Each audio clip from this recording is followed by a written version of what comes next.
ప్రముఖ సినీ నటి శ్రీమతి సంగీత గారి ప్రారంభించారు. IVF చికిత్సలో 25% భారీ discount, free doctor consultation, free ultrasound scan. 49 అంటే సంతానం, 49 అంటే సంతోషం.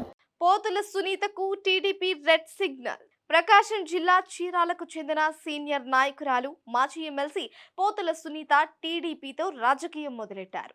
ఆ పార్టీ ద్వారా 2014లో టికెట్ సంపాదించి ఎమ్మెల్యేగా పోటీ చేసి ఓటమి పాలయ్యారు. అయితే చంద్రబాబు ఆమెకు 2017లో ఎమ్మెల్సీని చేశారు. కానీ 2019లో వైసీపీ అధికారంలోకి రావడంతో ఆమె వైసీపీలో చేరిపోయారు. ఆ పార్టీ తరపున ఏపీ మహిళా అధ్యక్షురాలిగా కూడా వ్యవహరించారు. ఈ టైంలో టీడీపీ అధినేత చంద్రబాబుని టార్గెట్ చేస్తూ ఘాటైన విమర్శలు చేసేవారు పోతుల సునీత. ఇక 2023లో జగన్ ఆమెకు మరొకసారి ఎమ్మెల్సీ టికెట్ ఇచ్చారు. అయితే తాజా ఎన్నికల్లో వైసీపీ ఓటమి పాలు కావడంతో ఆమె వైసీపీకి రాజీనామా చేశారు. తన ఎమ్మెల్సీ పదవిని సైతం వదులుకొని టీడీపీ వైపు రావాలని అనుకుంటున్నారు. శాసన మండలిలో వైసీపీకి తొలి షాక్ ఇచ్చింది పోతుల సునీతనే. ఇదిలా ఉంటే ఆమె ఖాళీ చేసిన ఎమ్మెల్సీ సీట్ అయితే ఆమెకు దక్కేది లేదు. ఎందుకంటే ఆమెకు టీడీపీలోనే ఎంట్రీ దొరకడం లేదని అంటున్నారు. ఆమెను పార్టీలోకి తీసుకోవద్దు అని శ్రీకాకుళం నుంచి నెల్లూరు దాకా టీడీపీ నేతలు అంతా బాబుకు గట్టిగా డిమాండ్ చేస్తున్నారు. ఆమె వైసీపీలో ఉన్నప్పుడు టీడీపీ మీద, బాబు మీద చేసిన విమర్శలను గుర్తు చేస్తున్నారు.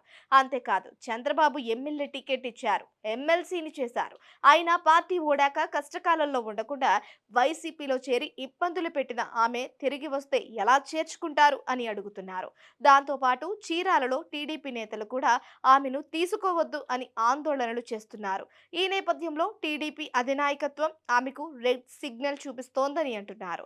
దీంతో పోతుల సునీత రాజకీయం ఏమవుతుందో అన్న చర్చ సాగుతోంది. ఆమె 2023లో ఎమ్మెల్సీ అయ్యారు. ఆ పదవీ కాలం 2029 దాకా ఉంది. వైసీపీలో ఉంటే ఆమె మిగిలిన 5 ఏళ్ల కాలం ఆ పదవిలోనే హాయిగా కొనసాగేవారు. మరి పార్టీ ఓడిన ప్రతిసారి మారడం అన్నది ఆమె అలవాటు చేసుకున్నారని, దానివల్లనే ఆమెకు ఇప్పుడు ఇబ్బందులు తప్పడం లేదని అంటున్నారు. మొత్తానికి చూస్తే ఈ రకమైన రాజకీయాలు చేసేవారిని పార్టీ అధినాయకత్వాలు కూడా చేర్చుకోకుండా దూరంగా పెట్టడమే బెటర్ అని అంటున్నారు.